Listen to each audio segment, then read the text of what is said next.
Awesome. So happy Wednesday, happy Wednesday, happy Wednesday, and happy day 3 of the Internationalization Athletic Summit.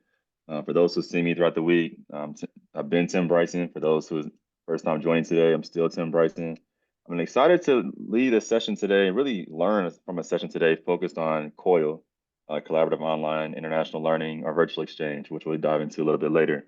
But again, just so you all know where we are and what we'll be doing today, as far as the outline for tonight or today's session will go, is that we'll have our first team present, if you will, for about 15 minutes.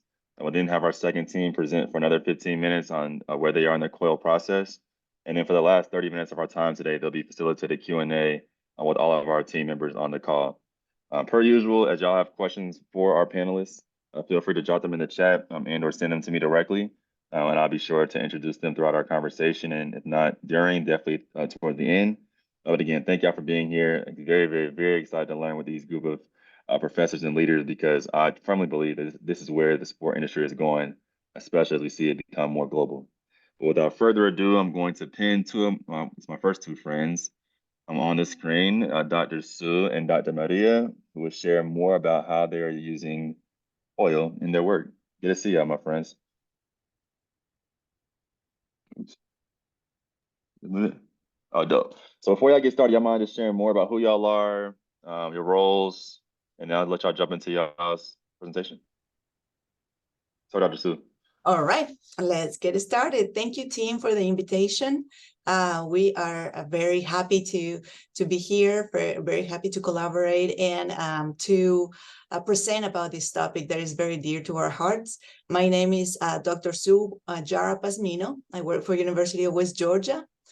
This is my 4th year here, so I'm assistant professor, and very nice to meet you all.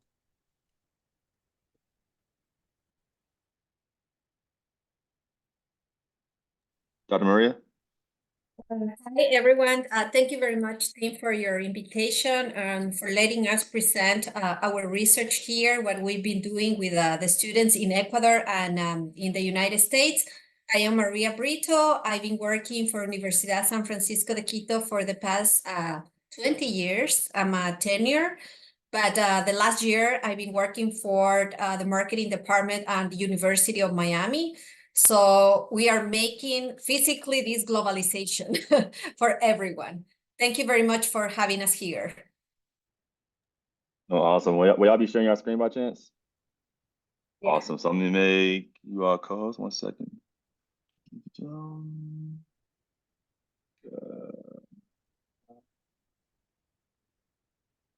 we go. Perfect. So whenever y'all are ready. Okay, let me share the screen. In a minute, we don't have any videos. Okay. Can you see my slides? Good.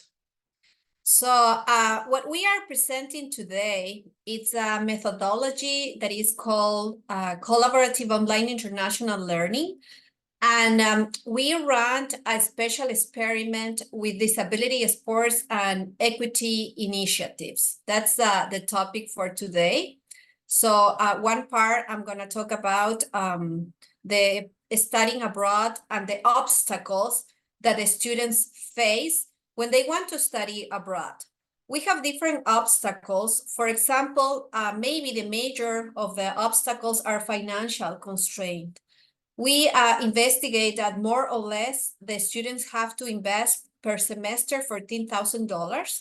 So sometimes that could be prohibited for the kids. Also, we have some academic challenges. For example, the credit recognition or the time that they are, expecting to graduate. So sometimes they don't opt to go abroad physically. Of course, language barriers. Most of the people internationally, they will speak English, but sometimes the English-speaking people, they cannot speak another language. And we were just talking about faculty mentorship and initiative because it demands a lot of work from the faculty when you run a COIL. So you really have to be motivated to make this happen. But what is COIL? So COIL is a methodology that builds bridges between faculty and students from different countries to collaborate in different projects. The project doesn't have to be a semester or a year. The project could be, a couple of days, couple of hours. And it's not that difficult. The difficult part is the planning and the networking with the other faculty member. So we realized that there is a need for global mindset and also for experiential learning. So we decided 1 year ago to run a COIL between two professors with Sue and me. And this is an experience that you need to have to manage different language, to manage different cultures, etc. So the main goal for developing the COIL, it's provide the students with this opportunity to understand other cultures, but at the same time to have the chance to reinforce what they are learning on the classrooms. It's not just about the cultures and perspectives, but it's also about the academic curriculum. So the first thing that we have to do is to develop this COIL partnership. The second thing is align course goals and outcomes. Then we assign a project, then the students interact, they complete the project, and then we evaluate, all the advantages and disadvantages of that specific COIL. Now, Sue, it's your turn. Thank you. So for the COIL that we would like to share with you guys, we based the topic on disability, sports, and equity initiatives. And we wanted to make sure that our students, whether they were the Ecuadorian students or the American students, they got information about what this new world in sports with disabilities on Special Olympics as well. So we decided to bring this information before the activity. So as part of the COIL, students had to learn, for example, in the sociology for sport class, we touch base on the ableism ideology, where you talk about this topic. And next, please, Tolo. Then, so we had 30 students from the sociology of sport from University of West Georgia, and 15 undergraduate students from the class New Advertising Techniques. So one thing that we want to emphasize is that this is not the same class, it's not the same topic, not even the same major, but we want to combine these students because we want the students to have this opportunity to work with people from other areas as well, not just the same sport management, but other areas. Ecuadorian students were from the marketing major, so that they have a completely different perspective on things. So this way we create a multinational environment, building international sympathies, and collaborate among multicultural groups as well. Next one, please.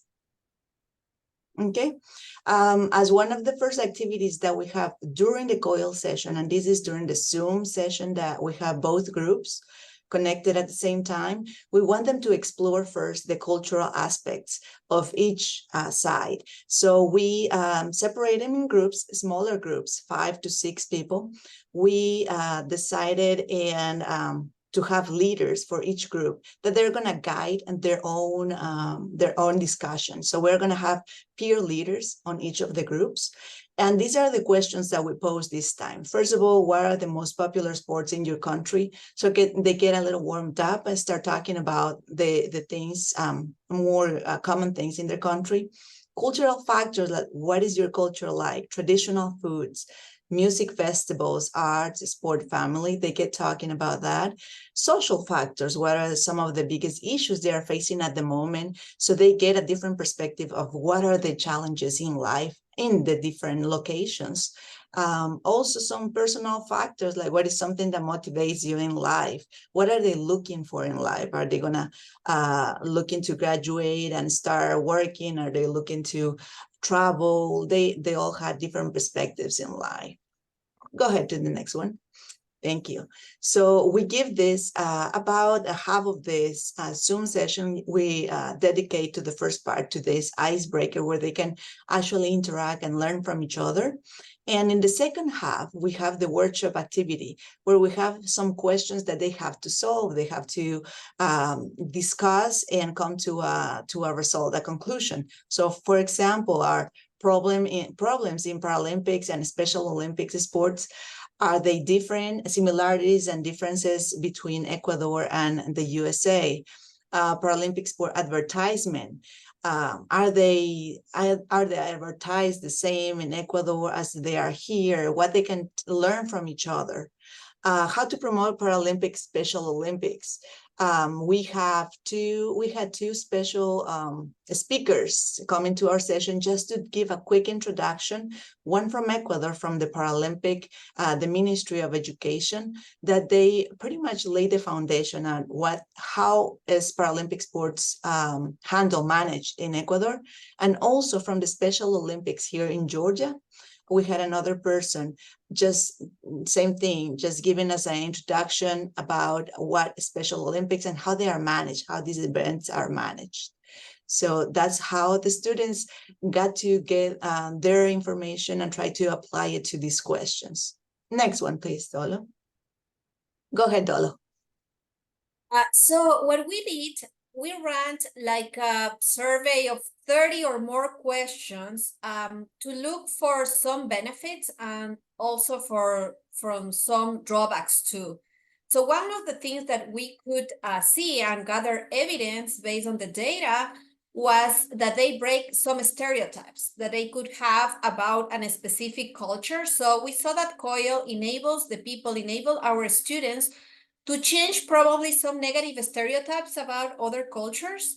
Then we saw an increase in tolerance. They learn different cultures and background, and they really enjoy talking with their peers, with the same age, with the same motives, and they found similarities between them. They could talk about different topics, as Sue was telling us. And we also found that they enhanced the personal development because they could communicate and they could build some skills of team building and increase cultural awareness. So some of the students were telling us that they feel that they need to learn a new language. So we were very happy creating this motivation for them.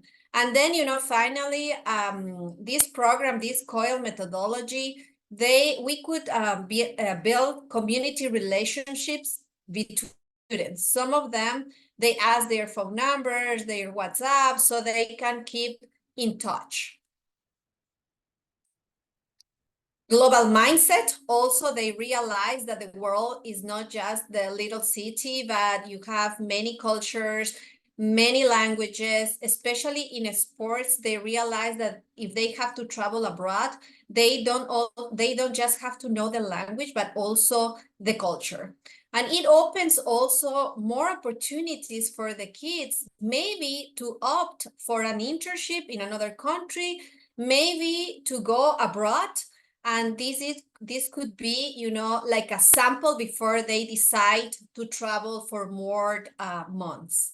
But we also find some challenges that Sue is going to talk about it.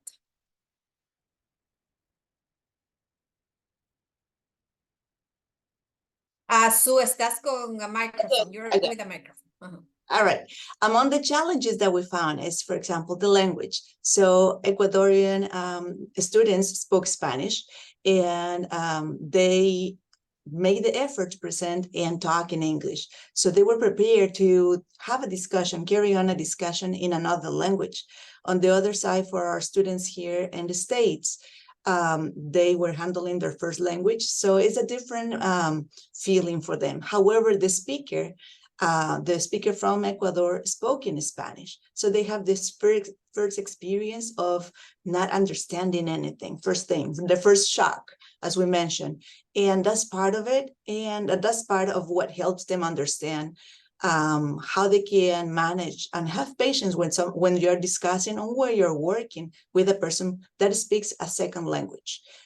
Is different. So internet connectivity, of course, is going to be one of the challenges, making sure that whoever or whatever you make the connection are going to have good internet.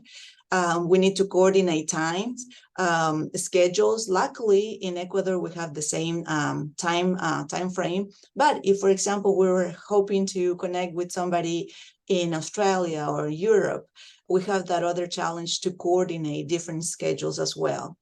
And also is time consuming for faculty. Preparing the preparation part of the COIL takes a long time to coordinate, whether it's the project, whether it's timing, where the students are, and how can they get the most benefit out of the experience. Takes a long time. However, it's very rewarding. Thank you, Dolo. Continue, please. The big number. That after all of this work, we are very happy that almost 90% of the students are satisfied with this experience, with this COIL experience. So, you know, after measuring them, we measure the before, the intervention, and we measure the after. So 90% of the students are happy with this experience. Some other statistics show us also good results. For example, 66%, they are kind of concerned with the language, but not that concerned. And 65% also in the beginning, they were concerned about collaborating with other people. But when we measure the after, they feel more comfortable. And one of the things that we found is that almost 30% of our sample, they never travel out of their home country. So we see the necessity or the need for us to give international experience, you know, short experience, but at least they are facing new challenges or new people to talk with. So this is our sample. It's female 51%, and we concentrate our focus in the Z generation between 18 and 24 years old. They have some college education, and the ethnicity, 32% Black or African American and 40% Hispanic. So this is our major focus. And the course that they register, as Sue already told you, it is an sports management course and advertising course too. Okay. Okay, for the open-ended comments that we had, those that we would like to mention are collaborating with more than 2 countries. They get this first experience and they're curious about learning more cultures. We would like to have more time to get to know others. This was a common one. They enjoy the experience, but they would like to have more time to talk to each other, to discuss. However, everybody has limited time, whether it's for class, the students, and also coordinating this time is a little difficult. There were a few students that were timid at the beginning. However, with the experience, with the activity, we can see them coming out of the shells and starting talking a little bit more. They get this experience out of the way and they feel more comfortable talking to people from another country. So I think we finish. I'm going to stop sharing the screen and maybe we have some questions from the audience. Awesome. Oh, this is good. No, we're gonna move to Kelsey's presentation first, and then we're gonna do questions at the very, very end. Okay. But I already have a few that I cannot wait to ask you or ask y'all. So thank y'all for sharing that, because it's a good time. It's a really good time. So without further ado, I'm going to unpin you all and bring up Kelsey Slater. 1 second. Who's going to talk more about COIL from their institution. What's up, Kelsey? So before you get started, if you don't mind sharing more about who you are, where you're at, and then I'll let you take it over. Hi, my name's Kelsey Slater. I'm an assistant professor of sport management at North Dakota State University in Fargo, North Dakota. I'm just finishing my 3rd year. We're doing it's finals week for us, so really just finishing our 3rd year. I was also a student athlete, an NCAA student athlete. I also was very fortunate that I was able to study abroad as a student athlete. So internationalization in college athletics is very important to me for a personal reason as well. So Tim, thanks for, really focusing on this work and inviting me to participate. I'm going to share my screen if I can. Yes. Ooh. So unlike my colleagues who are really right in the midst of their COIL work, we're kind of just developing our COIL programming at NDSU. It's really in our kind of early stages, but a lot of it is really stemmed actually from our development of a faculty-led study abroad and internship program that is going to be operating in person for the first time this summer. I am taking students to South Africa.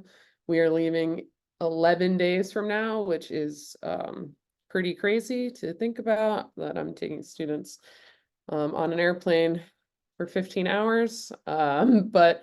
And all of our work really wouldn't be possible without the Ideas program. We were very fortunate to win a grant, which is sponsored by the US Department of State. It's implemented by World Learning. And it's really, for us, it's about like getting the ball rolling is the title of our grant. And we looked at a couple different destinations in sub-Saharan Africa, which is where my research interest is. So that was actually another one of the big kind of drivers. But we are really going to be focusing on South Africa for now. But we're really hoping to kind of broaden those opportunities as we go. But it wouldn't be possible without this program. And they do a ton of really awesome work for expanding study abroad opportunities for students who are, traditionally underserved in study abroad. And in the state of North Dakota, that's a lot of people. We're one of the lowest states that sends, people abroad. It's less than 1% of students in the state actually physically study abroad. So we're trying to really change that. It's slow going, but as was previously mentioned, like I really love the work. So it's something that I'm really passionate about. But again, I'm taking students to South Africa. We're going to be based in Cape Town, and that's going to be an point in a second. And this class that I'm leading, it's really 6 credits. 3 of those are in a coursework class about sport and social change, and 3 of those credits are an internship. Our students are going to be working with a sport organization in Cape Town. I went last summer and I created a lot of these kinds of partnerships. And we're also going to be partnering and working and kind of getting to know some sport management students at a college in Cape Town. And I'm really excited for students to kind of get to see this kind of other side of sport from a non-American context, as well as meet with students just like them who just happen to be studying sport management in another country. And of course, as I mentioned, they're going to be doing this kind of internship. They can do a whole host of different kind of things: marketing, communication, leadership. They're going to be working with some sport for development organizations. But some of the challenges related to this programming and why I actually am invested in or starting to do some work in COIL is because, one, it's a 6-week program, and that created some barriers for student athletes. I had a few student athletes who said, yeah, we would love to go on this kind of trip and participate, but 6 weeks is going to be a tough sell to some of their their coaches who will want them to be on campus or taking classes or doing a whole host of other activities, and it doesn't involve them going to the other side of the world. And I was very fortunate that I got to work with the basketball team last year when they went to Costa Rica for a 8-day trip, which was of course for cultural exposure, as well as they played two games against teams in Costa Rica.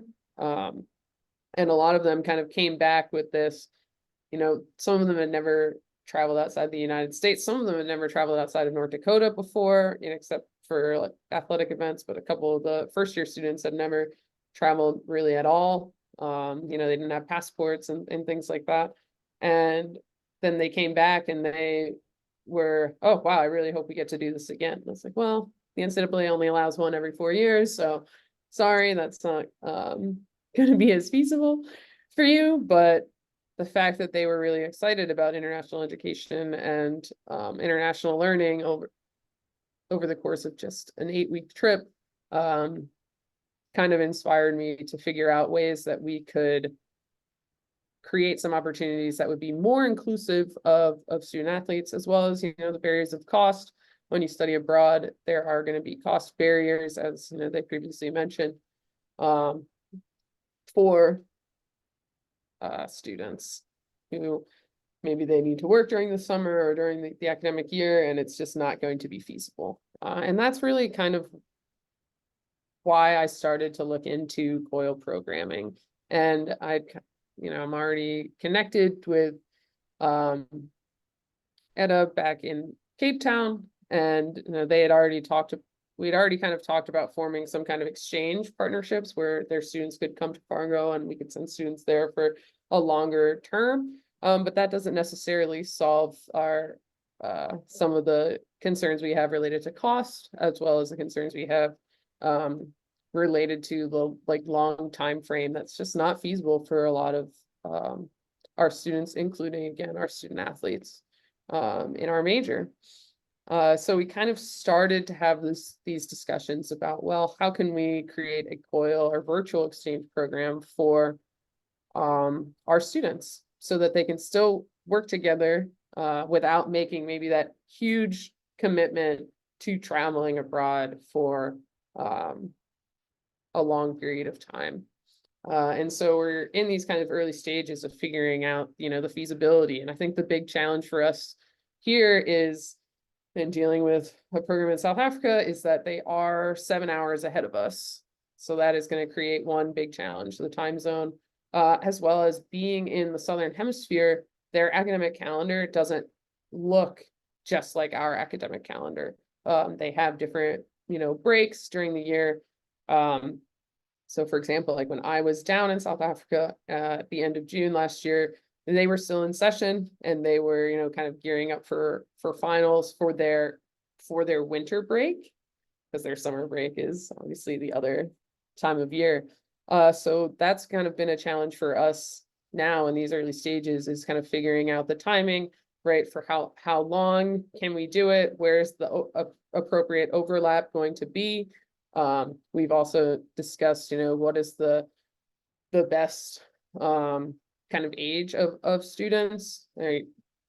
Fortunately, like us, they are on this more kind of cohort model, right, where students are taking classes in sequence. And that I think is really beneficial because, their, year 2 students and our year 2 students are kind of at the same kind of development point. So we're really kind of looking in that range, because that can, create some other benefits, as already mentioned. So perhaps, if we can do this COIL in year 2, then perhaps if they do want to then jump in and try to do a full exchange, that is something that would be an option for them in year 3 without there being delays to graduation, because that's the other piece that we want to make sure that we're not, delaying any students who are on pace to graduate. So that's kind of one of the COIL programmings that we are really working on here.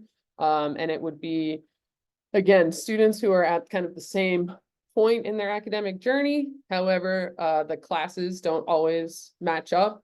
So we're looking at trying to do it with either our sport sociology, which I also thought is funny because that's the same class that you use in sport management, our sport sociology, and it might actually be their sport psychology class, because that is just that's where we're seeing some matching.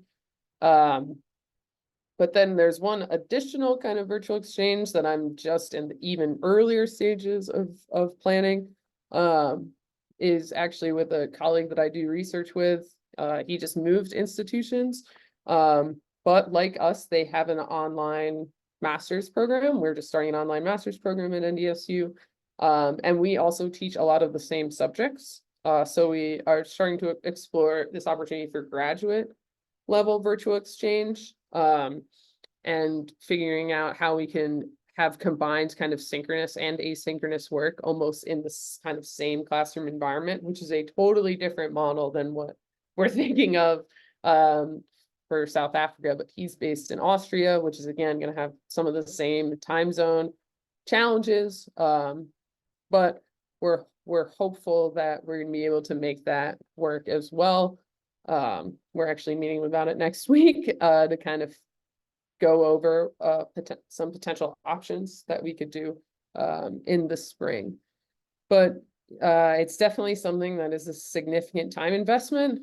Getting this study abroad program, faculty-led program off the ground has been something I've been working on for 2 years. And now, that I'm this is going to start to be a little bit more sustainable, starting kind of the COIL process, knowing that I'm going to have to be fully invested in it.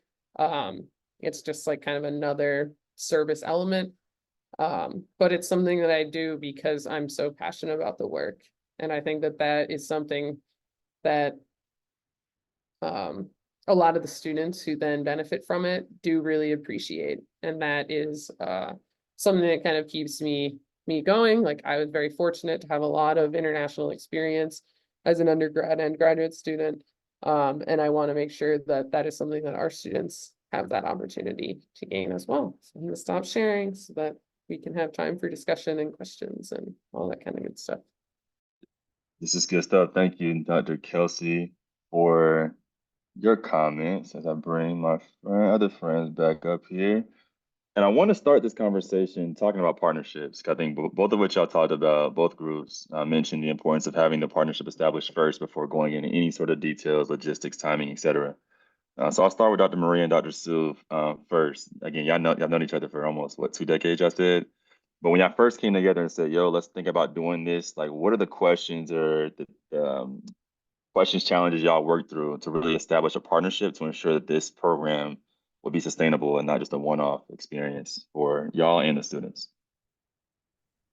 Definitely. I believe that it's very important what Kelsey was mentioning, being passionate about it, finding that it is important to for students to have this exposure, that it's a benefit for them. It's not taking time away, but it's actually a benefit that they are going to face in the job market pretty soon. Right now, especially in the sport industry, we see it's very globalized. Whether we're here in the States, they're gonna face people that speak other languages and things like that. So it's very important. First of all, I think that's the first step is believing that is important, and then we can work together with Dolo. We first we coordinate the class. Our classes are completely different. The majors are completely different. So we have to find a place, find an equilibrium, and where is the benefit? How can each of the students contribute with their knowledge from their own fields? I would like to ask Dolo to comment on the first activity that they did with the Instagram Reels. That's good. And talking about partnership, I think that is key. Because we have to be very synchronized, between your partner, and in our case, we know we saw each other the way we work. But besides that, we have to match the classes, we have to match the activities, and this specific activity that we did in my class, I made them to work on a reel in Instagram, showing some campaign about Paralympics for the next Olympics. So they work on that. My class is for advertising. So they work on that. They publish the reels. So I already accomplished some goals for the class. And Sue's students, they have to comment on those reels. So they already have some background before they get together, because this was our second experience. Because in the first experience, since we did very fast everything, we learned a lot too.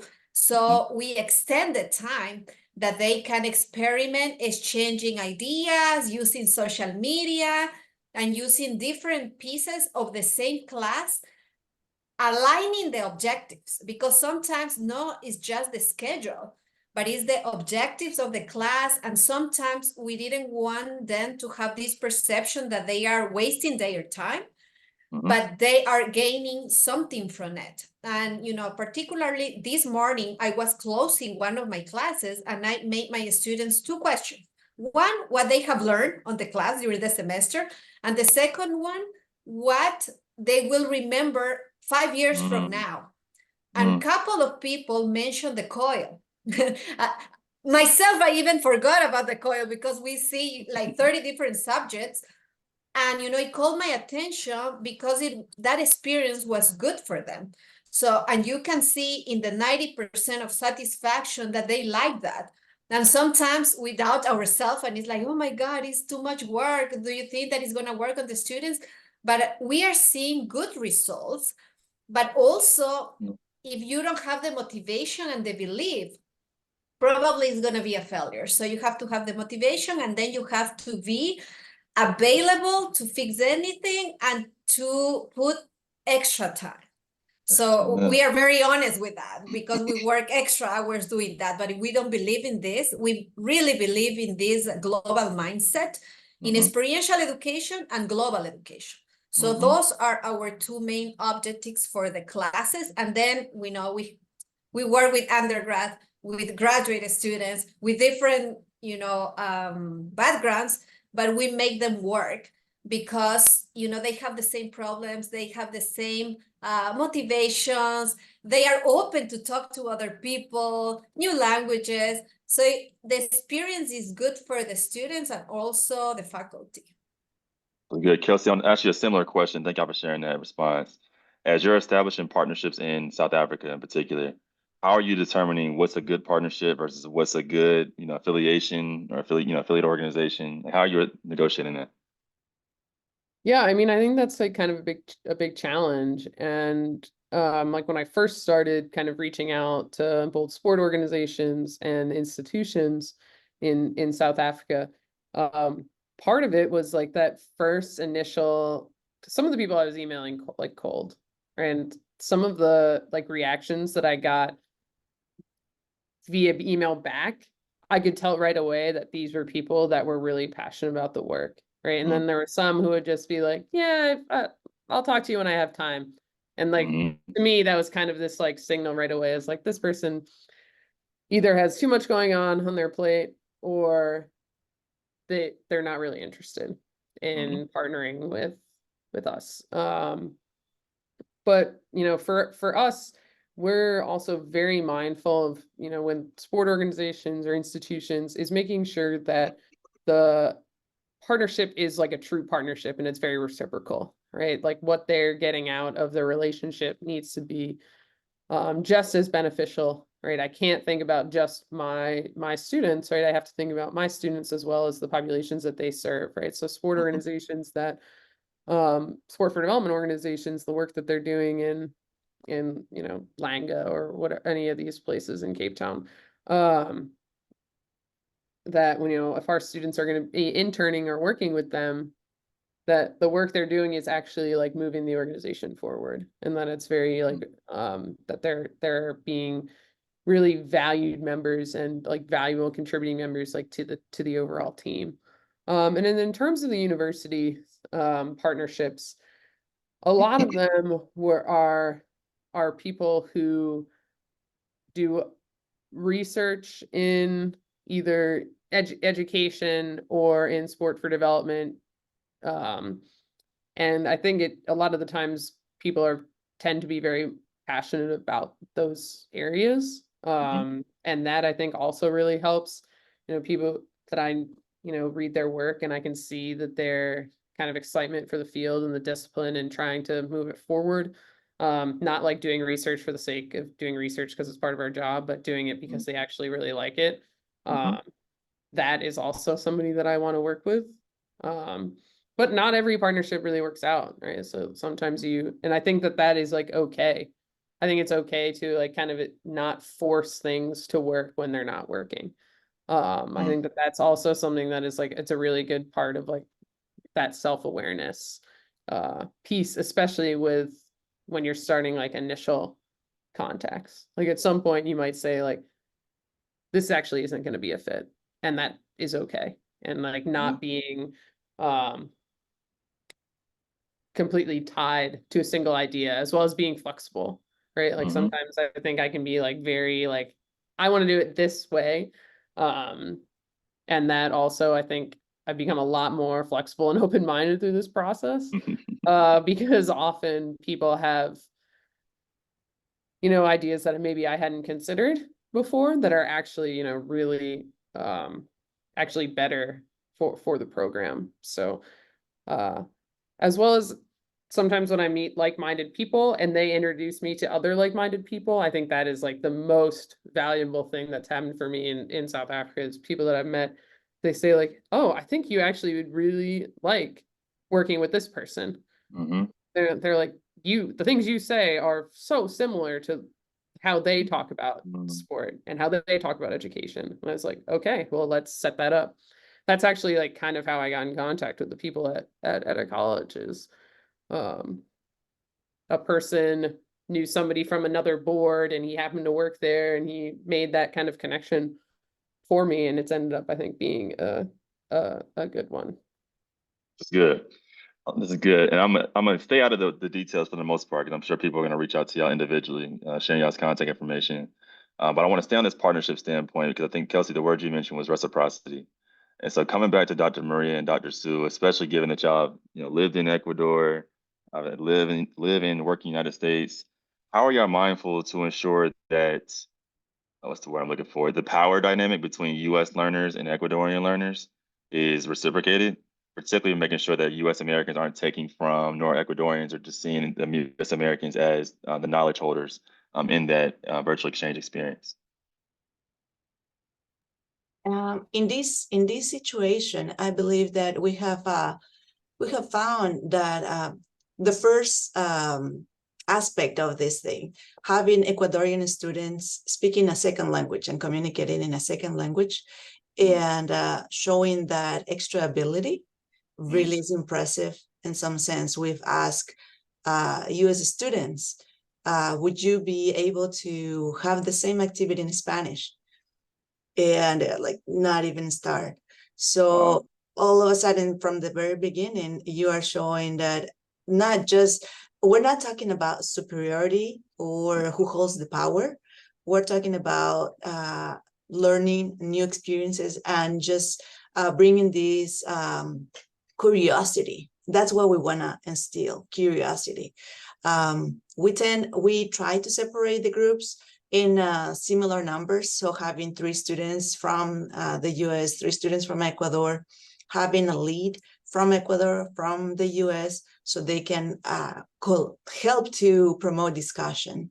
I don't think we've encountered really a problem whether it is one of the other one taking over and the discussion. We did have a mention of one person, but you have that in all the classrooms. It's natural. You have people in the States within the same culture saying that, oh yeah, they just like to talk a little more or things like that, but it's very minimal. That has been a good experience on our side. I don't know, Dolo, go ahead. Yeah, and one thing that we learned is that we have to establish clear rules. So we tell the students, this is your group, this is your leader, you have to turn on the camera, you have to answer these questions. Then the other part, the second part, you have to talk about Paralympics.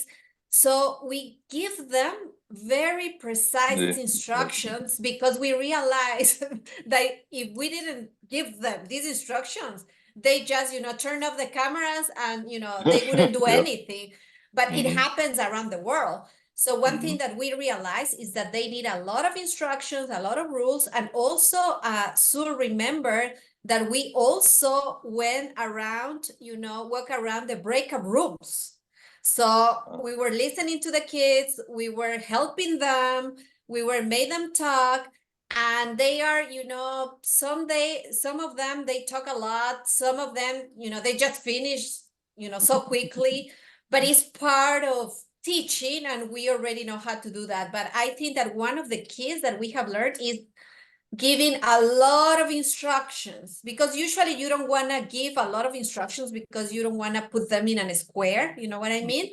But in this case, we have to be well structured with the time, with the task, with activities, and they have a specific deliverables at the end. They finish with an executive summary. But in my case, I put emphasis on advertising. In Sue's case, she puts emphasis on sports management. So we try to make the experience that has some relevance with the subject too. So, and also, I remember too, Sue was telling to you that we make on purpose, we invite a speaker that talks in Spanish. Yeah. Because we were not interested about, what he was saying, but we were interested on the reactions of the students. So they feel, in the comments, is like, okay, I would appreciate a translator because we didn't understand anything, but we want to make them feel that they need to learn not just a language, but when you learn a language, you learn a culture. And you start realizing that there are different kinds of people around the world. So our objectives were, not disclosed to them. That's why they complained, some of them, that they didn't understand. But we want them to feel that, that they don't understand, and maybe they get motivated to learn another language. Good stuff. Kelsey, anything you want to add from your end, especially working with another country in the global south? Yeah, I mean, I think I'm always like very cognizant of the power dynamics between the global north and the global south. And I think that that's so important. And I think that the key, I love that statement about giving very detailed instructions. I mean, my students need that now. Like if I don't give them every little detail, I'll get 30 emails. So I think that is really important. And it's almost like you're balancing two different power structures, right? Because you're going to have your dominant personalities in either class, and then you have this other thing if they're going to be, if the American students versus the non-American students are going to be dominant, or vice versa. And you want to make sure that you're always kind of aware of those kind of, I think, classroom dynamics. But I think luckily for us as educators, we're kind of used to managing those kinds of dynamics. And, there's all sorts of different kind of situations at play that I've found with students in North Dakota, and how they kind of interact with each other, and even students in online versus non-online environments as well. I think a lot of the students who are, were high school students during the pandemic in the United States, they approach online learning a little bit differently than other students. So it's really varied, right? My grad students, I don't have to tell them to that their cameras have to be on. Like they know that is how that's like they recognize that. But my undergrads, unless I specifically say it, the camera will not come on. They may not even be there. So I think it's important, and the students have to really buy into it as well. I think that's like a really big kind of key, is they need to, once they kind of start to see the value, then I think it can go a lot further. So. Good stuff. I got two more questions as we wrap up, and I'll come back to Dr. Marie and Dr. Sue. So y'all talked about student outcomes, right? The student data, the results, et cetera. But how is working in COIL virtual exchange, how has it changed you as a professional, as an educator, or as a researcher?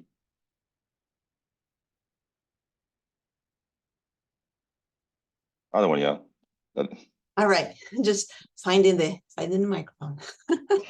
Well, I have first of all, we have improved our partnership. We know each other for a long time, but we haven't really worked in projects, in different projects. So that's one thing that it has been a partnership for the COIL project, but also for research, for other experiences. So we continue collaborating. It seems like we have synchronized our goals, and that gives a lot of space for other, not just the class, not just that particular experience, but to keep exploring in different areas as well.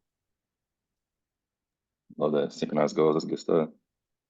Kelsey was saying that it's important to find a good partner, and I was joking with Sue, telling her that we are a match.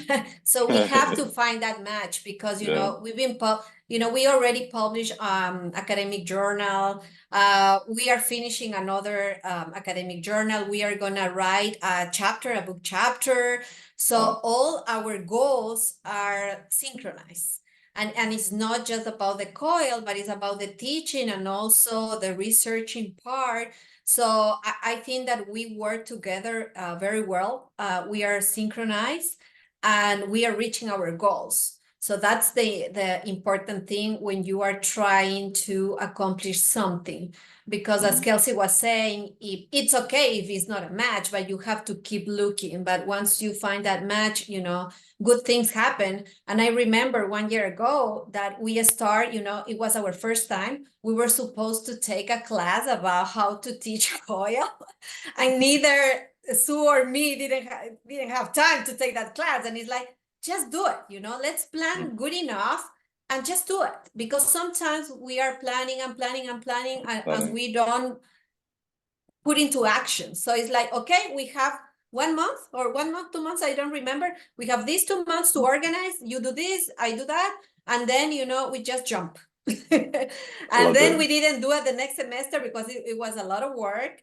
So we've been doing once a year, which is good because otherwise would be, terrible for the time. So once a year probably is more than enough. Love that. Kelsey, how about you? What are you learning about yourself? I think for me as like an early career faculty member, one of the things that I've like really learned is that if you want to make something happen and you think it's good for your students, just go do it. Right? Like I think that for me, like I don't want to like wait around for like a more senior faculty member to tell me that this is a good idea or that like you should go for it. If I think it's going to benefit the program, it's going to benefit our students, then I got to go for it. So I think I'm kind of turning in more to like a campus leader in this role, because I'm kind of trying to champion these things to other faculty members. And that I think has been really valuable for me, is to kind of be viewed as someone who was really pushing for international education. And I've got, really good relationships, I think, with our like student affairs office now, as well as, other people in assessment and like, so people I probably wouldn't have like normally interacted with all of that much. I now talk to all the time, so I'm learning about other parts of our campus community. I think it's really easy as faculty to get like very siloed and very like just kind of focused in our own work. But being open to like different collaborations and things like that in your own campus community is something that I've like learned a lot more about. And it's I think also the idea about like double dipping, right? And like kind of combining a lot of your research interests with your teaching and your international like education work, I think can be really valuable as well. So something like this that might not appear in my like normally would appear in one part of my like 10-year portfolio, for example, is now like a very cohesive kind of part. And it's, I think, shaped me. It's like almost like part of my faculty member like identity now. And I think that that's been something that's been really valuable for me. I love this. The one thing I keep thinking about is every time I hear about virtual exchange is how I can incorporate virtual exchange or COIL into athlete development curriculum. Something I'm definitely looking forward to hopefully experimenting with here at San Diego State sooner than later. But before we jump, I have to ask this important question, and that is, how can I best support y'all in the work that y'all are doing with COIL, whether it be at North Dakota State, Miami, West Georgia, down in Ecuador? How can I best support y'all? We'll start again. We'll come back and conclude with Kelsey. Dr. Marie and Dr. Sue. Let's work on a COIL. I'm trying. Listen, that's my first thing. I presented it in my interview. I said, we got to do this. Yes, definitely. Yeah, this is a great step that you're doing. Once again, team, congratulations. These activities, these projects that you're putting forth are giving us a lot of room to promote these activities, these ideas. So you're doing it. So thank you for that. I appreciate it, Dr. Sue. For me, I was thinking about that. I don't know directly if you can get that, but I was listening to Kelsey that she got some funds from the U.S. government. Because the other step that we want to take with Sue is to make this online collaborations, but at the end of the semester, maybe one of the groups could travel and meet in person. But the constraints are the funds or the grants.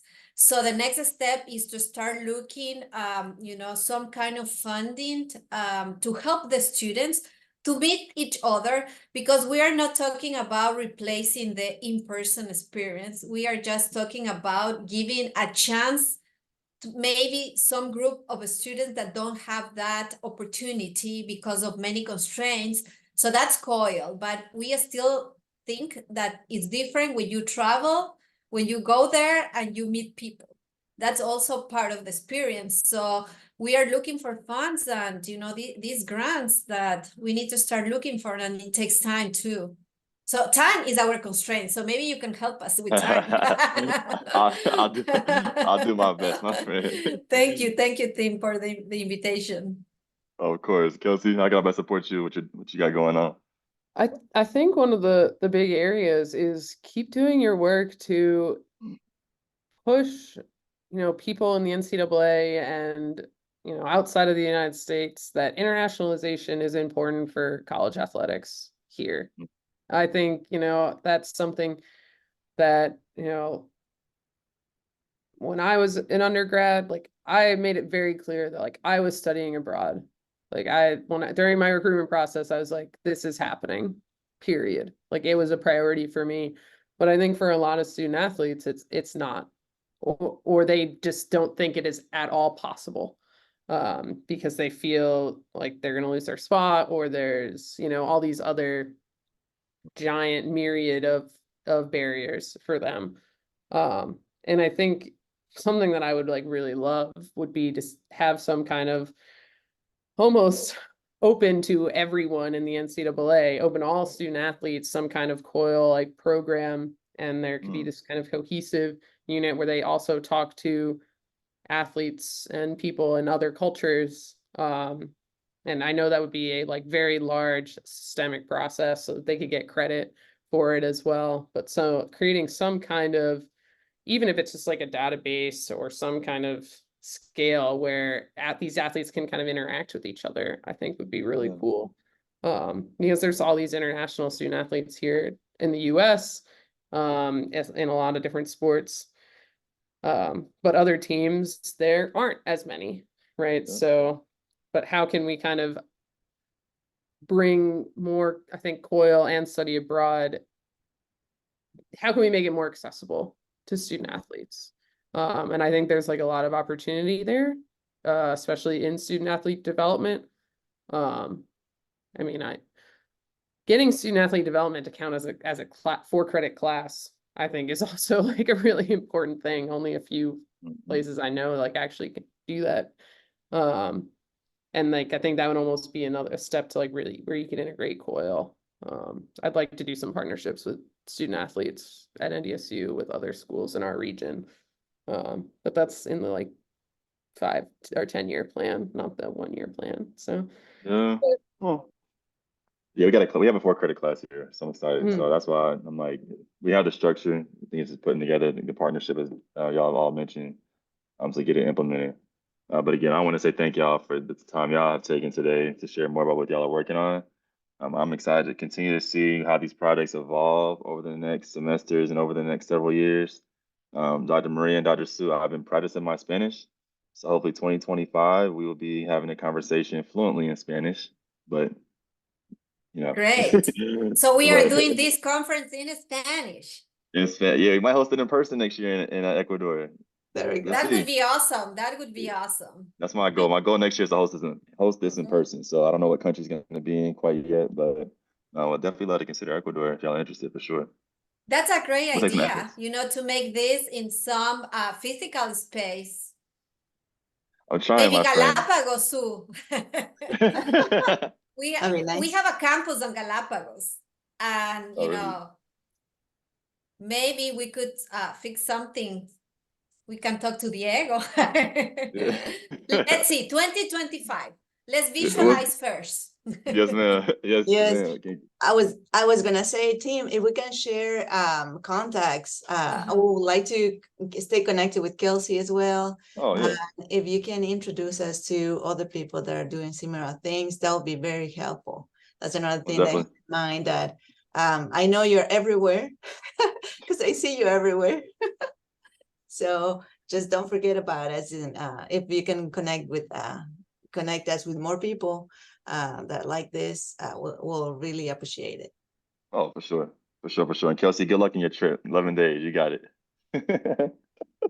Yeah, just get all Have this fun. grading done, and then I can get out of here and be in Cape Town for 6 weeks. So Great. I'm so jealous. Well, thank y'all again for your time. I'll be sure to connect you all so that everyone has Thank you. each other's information. I look forward to staying in touch with y'all soon. All right. Thank you. Thank you, Thank Tim. you, Thank you. everyone. Have a nice Peace out. Bye, Dolo. afternoon. Ciao. Bye. Ciao.